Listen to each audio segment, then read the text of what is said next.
Welcome to ZKTeco India official YouTube channel. Today I am going to explain F18 standalone device enrollment. Okay, here I will show how to enroll a user.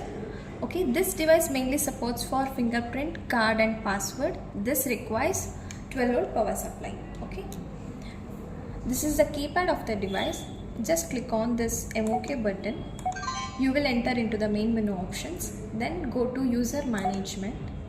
Okay, there you can find three options: new user, all users and display style. Just click on the new user. Okay, here the logins credentials will appear. The first one is user ID.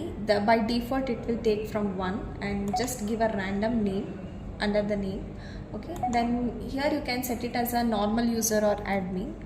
Then go for fingerprint. Okay, I will enroll my finger. Okay,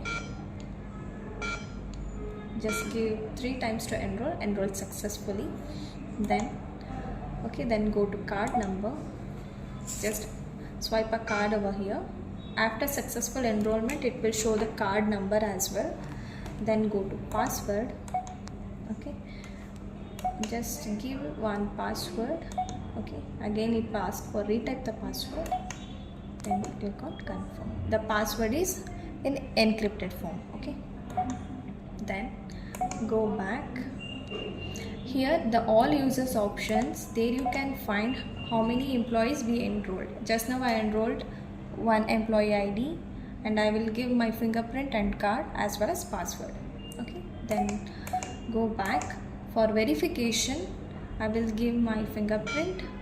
Thank you. Successfully verified. Okay, then swipe a card. Thank you. Successfully verified.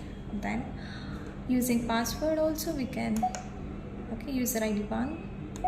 It will ask for fingerprint or password. Just click on fingerprint, password, sorry. Then give a password over here. Okay, thank you. Successfully verified. This is how the enrollment works in this standalone device F18. Thank you.